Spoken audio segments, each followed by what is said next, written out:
Some kind of sanity test. You're in the desert and you see a turtle on its back. What do? Flip the turtle, watch the turtle die, defecate on the poor turtle's stomach while eating sand and laughing. I feel like it's trying to trick me. The obvious answer is C, right?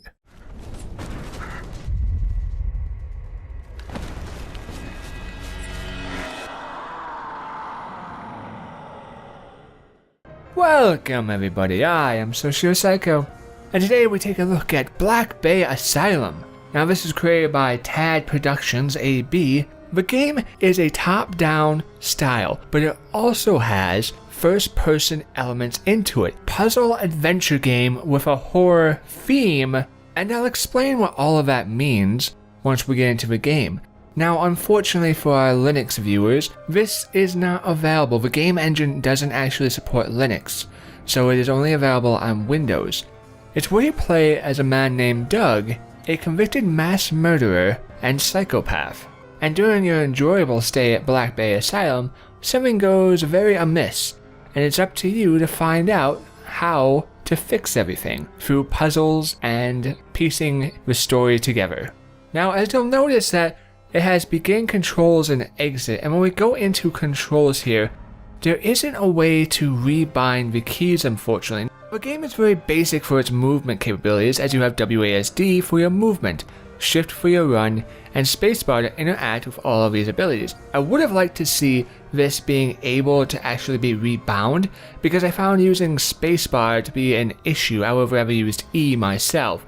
And if you gotta figure somebody without a thumb, that would definitely be problematic.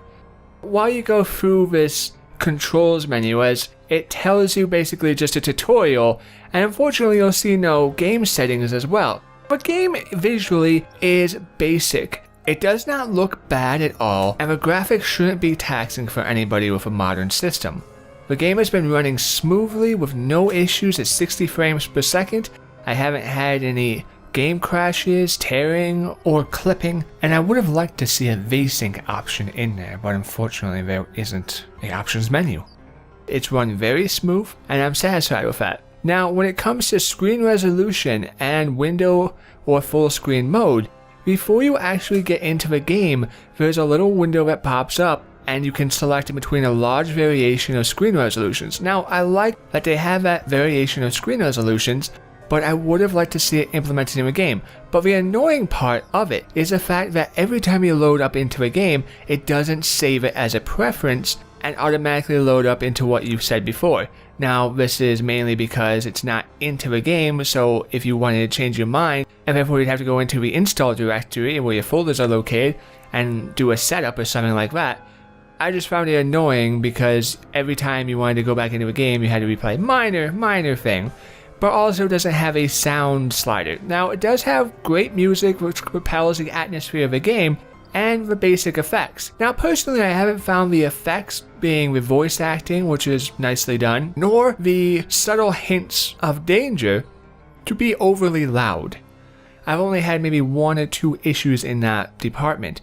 And the music has been at a fairly decent level, but still, regardless of my systems, it would have been nice to have that implemented as a sound slider in the game, for you can't even turn it on or off, unfortunately. And while we're talking about not having an options menu, it's really unfortunate because it would have been nice to at least have the option of a field of view slider. You only have about 2 or 3 missions where you're in first person mode, but I have seen games that are top-down with an FOV slider before. It's just those little nuances which would have really give a personal touch to the player to make it a little bit more customized to themselves upon the experience. Now, when we actually go into the game, it's pretty long. I didn't expect the game to take as long as it did. I'm really efficient at burning through games really easy, and that's one reason I'm such a harsh critic, is because I get bored with games very fast. This game slowed me down. It slapped me in the face and said, hey, you need to slow the fuck down and think about these puzzles, because if you don't think about these puzzles, we're not letting you through. And I respect that. I give this game props and respect for actually not holding your hand, not treating you like a baby, and saying, hey, you want to get through our game? then you actually have to try. You actually have to put some effort in. And a lot of that comes from the adventure genre of a game, but it also comes from the fact that it's heavy seated in puzzles. Now, what is the difference and how are they combined and how is everything that works together? As you can see, 10 chapters? Well, let me go into that without spoiling anything for you, because it is difficult to show you a game that is adventure-based, puzzle-based, without giving away anything that's really prevalent to the mission, but also allowing you to see the purpose of the game and making up your decision for yourself. I will state that the game does have cutscenes. The cutscenes are skippable. That's the most important thing. You just press spacebar once, it'll bring up a little message while continuing playing the video. Do you want to skip? You just press it again, and that's nice. Now the cutscenes themselves are very basic and simple and graphic, just like the game is, but that fits the atmosphere of the game. It's not like they put all their budget or time or effort into these little cutscenes to help it propel the story, and there's not so many cutscenes where it takes away from the story either. It's a nice breakup of where they've put them, and in replayability you can always skip them without any issues. Which ties into voice acting. I haven't had any issues with how the voice acting is done, and I found it decent enough to propel the story forward without any issues. Yeah, it's not going to win any awards and be like, oh, the best voice acting of 2014, la la la la. But it doesn't hurt the game's atmosphere, and it helps tell the story when it does have some. You be the judge for yourself here. Now what? Sorry, mister. Only authorized personnel are allowed to leave.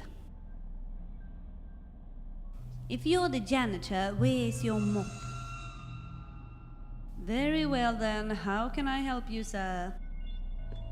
But like I said, how does the story handle? How does the game handle? When we talk about the movement of a character, I haven't had any issues with running into obstacles around the world or any issues with how I interact with the world.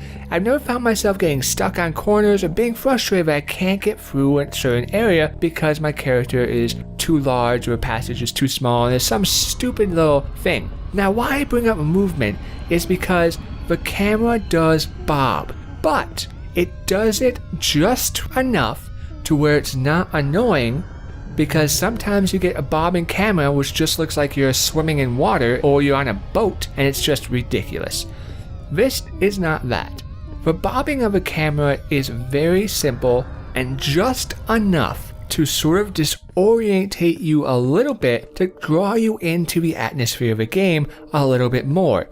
While it's done that and you play for long enough, when you walk away you might be a little bit dizzy. Playing for 8 hours straight and then walking away, things were a little bit dizzy for me, I can tell you that much. But it wasn't to the point where I ever felt sick, or nausea, or any sort of issue along those lines. The game balances out what it does very well, and that ties into the level design. It's an asylum, that's pretty much given as the name is spoken. Something has gone horribly wrong. There are monsters running about, people are dying, people are going crazy. There is a blood themed of this game. I'm not a squirmish person, and this game gave me no reason to even think about being squirmish. For somebody who might be, then maybe, because it does have some heavy, suggestive gore, but it's really suggestive because the way the art style is done is it's not so graphically intent that you're like, oh wow, that's gross. It's simple. Looking down at the piles makes it more like you're looking at spilt jelly rather than the disembowelment of different people. It helps propel an atmosphere, but not one of pure disgust. And your character breaks the mood throughout the game with subtle humor. Now, I'm a very dark humor based person, so maybe it won't be the same for you, but for me, I found most of the things he was saying rather funny. The way you interact and the options in the levels that you can interact with are varied. Almost every object in the game you can actually click on and he'll say something about it, and he'll say 1 or 2 different phrases, sometimes 3, about that item. This is very nice because it puts you into the realm of, wow, he's looking at every single trash can, how you can feel like your atmosphere is surrounded of part of you, and more importantly, that you need to get out of here because this is a dangerous situation to be in, rather than, hey, I'm just going to play through this. You're like, okay, this is definitely not a safe place to be. but it doesn't do it to an element of horror. There is a clear line and a distinction in between gore and horror, and while the movie industry in Hollywood may not know the difference, I certainly do. The more blood and guts a game has in it doesn't mean that the game is scary, and this game doesn't pretend or say or try to be scary, and it's very important. The game is not a horror game. It has a horror theme because something has gone wrong, there's dead people, places in panic, and you're in an asylum. It sets the stage, but it doesn't have jump scares, it doesn't have big frights of, oh no, I'm going to be attacked, or anything else. You might get spooked, and if you do, it just comes down to your personality, but know that the game isn't trying to go out of its way to do that to you. And that is what I respect about the game. It stays true to the fact that it is an adventure game where you need to find different objects within the world. You need to combine these different objects in the world with puzzle pieces, or if I need to get up on an elevator, I may need to find a battery, or I may need to find fuses to power a generator. Whatever the case is, the adventure aspect is there. Now, it may not be story-based adventure, and while the game does have a story and does have a lore, and it is good enough and fulfilled enough to actually propel you in understanding what's going on, although at the end of the game, I'm not spoiling anything, you might be variable on how that lore ties all in together. But it has enough of what it needs to get you through the game without having any unanswered questions. I knew why I was here, I knew what I was, who I was, what I was doing, and my goals. Very clear. On top of that, I knew what was happening, where my goals were heading me to, and I knew about the background stories of other people that were prevalent to the mission.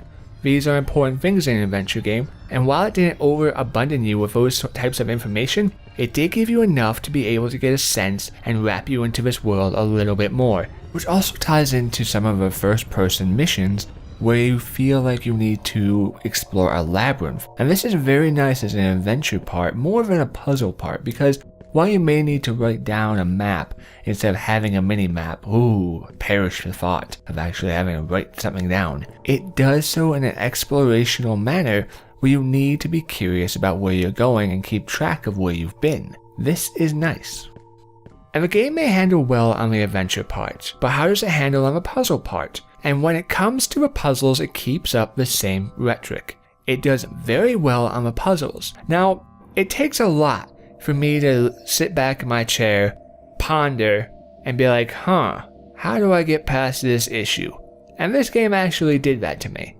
And there were 3 parts during the 10 chapters that really stuck out at me and were like, okay, wow, how do I get past this? And it took me a little bit extra time. Now, some of that may have been because I was trying to play it all through at once, but I know for sure that definitely 2 of those were not because I was tired. The puzzles are varied in between mathematics, illustration, combination, wits, and literature. How the game puts all these pieces together is not something to easily overlook. It does a really nice job. So the puzzles I'm going to show you are only but a handful of what's actually in the game. In the game, there are a lot of puzzles, and they are very different and they split up in different ways. And sometimes you look at a puzzle and you think, wow, this is intensely complicated. Or you think, whoa, that was easy.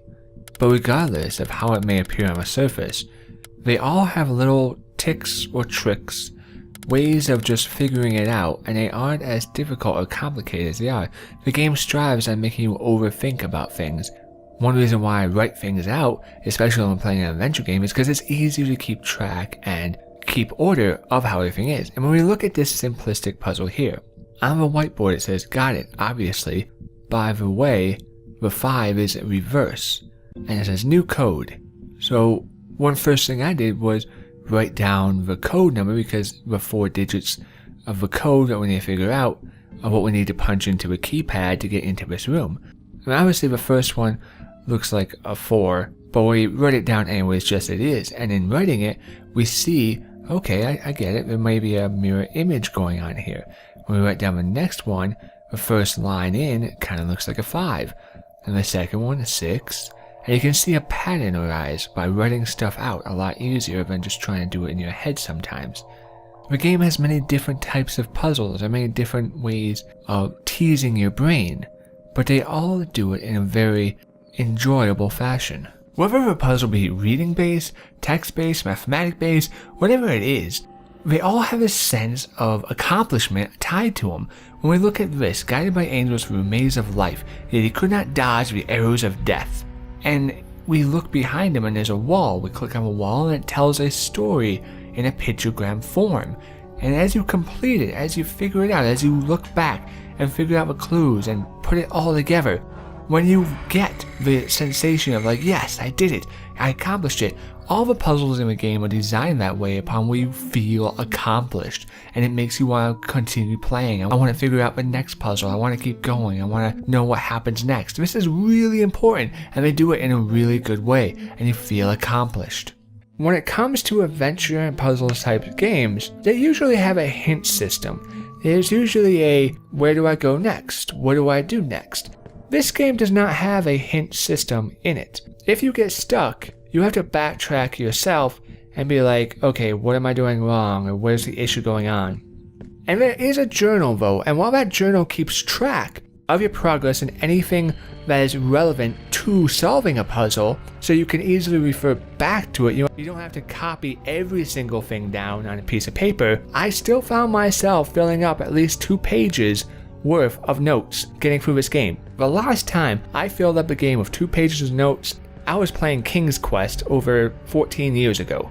This game definitely challenged me, and so whether you consider the notebook, which has just a sort of a guide of where you're going as a hint system, or not, I actually respect the game for not having one. It is not a game that is going to hold your hand like I said before. The levels are nicely constructed to even in there that you don't feel as it's linear. Now the levels may not be overly large, but there are different rooms to explore. And how the rooms tie in with the puzzles and the story, you don't feel like you're having to go back down one hallway 40 times in a linear manner. The level design is very well done in the fact that you're not going through and picking up a can and be like, okay, I have this can, now I need to pick up some fluid. Okay, I have this fluid, let me combine these objects. Oh, I need batteries. Look at me, I made a robot that's now going to help me. No, the way the puzzles and the level design is implemented is that you don't feel like you're continuously running around doing a scavenger hunt. You're actually progressing forward, and every little step, every puzzle, every adventure you complete pushes you forward even more. In a story and suspense element, it's not open world or anything like that, and it doesn't need to be. It's an adventure game top-down based, and it's simplistic in what it does, but it does it right, and that's what's important. During my playthrough of the game, I found myself continuously challenged by the different puzzles. And this is very important because when you have 10 chapters of a game and about 10 hours of gameplay in your game, depending on your speed and smart and whatever else, it's very difficult not to reuse old mechanics. And the one mechanic they did reuse was, hey, find this door code. It's either a 5-digit code, a 3-digit, a 4-digit code, so you need a number to this door. But how you get that number is different each time. Do you need to solve a math problem? Do you have to go through a certain roundabout? Is it as simple as just reading it in someone's journal and finding the important date? It divvies up the way the puzzles are, so you never feel you're doing the same one back to back. The game never felt repetitive nor linear during my playthrough, and it's something I enjoyed, and part of it could be just because I enjoy darker themed games. At the end of the day, I can gladly recommend this game because what it does right greatly outweighs the few things that it has wrong, which is primarily just in the lack of option menu. The way you adventure through the story is done beautifully, and they have plenty of lore and different dialogue options when you do meet somebody. It has an amazing sense of dark humor, which helps lively up the constant threat of pain and suffering that you see. Even though it is top down, you can still see that people have died and yada yada, but it has a sort of comedy layover of the game where it takes the edge off it, and that's very important. And while some mechanics may be reused, it always keeps it fresh. And what I respect about the game is the fact that it says, hey, you want to get through, you have to use your smarts. And I respect that. Too many games try holding a hand nowadays, and it's nice to have a game that is refreshingly difficult in its puzzles. Even the end boss I found to be a worthy opponent and challenge to finish off the game. Was he a little bit annoying? Was he a little bit difficult? Perhaps, but it was still based around the principles of knowing your surroundings and the adventure aspect and figuring out the puzzles to manipulate it. I found the difficulty of a game refreshing, as it's been a very long time since a game has made me take external notes, and for me to use so much paper in doing so has only satisfied my enjoyment of the game. I am not pushed away by having to do such, and I'm intrigued by one that does. Blackbay Asylum is now available on Steam, and I definitely recommend it if you enjoy puzzle games, if you enjoy adventure games. Because this one, ladies and gentlemen, this one is not for the weak of mind. Thank you for watching, and I'll see you next time.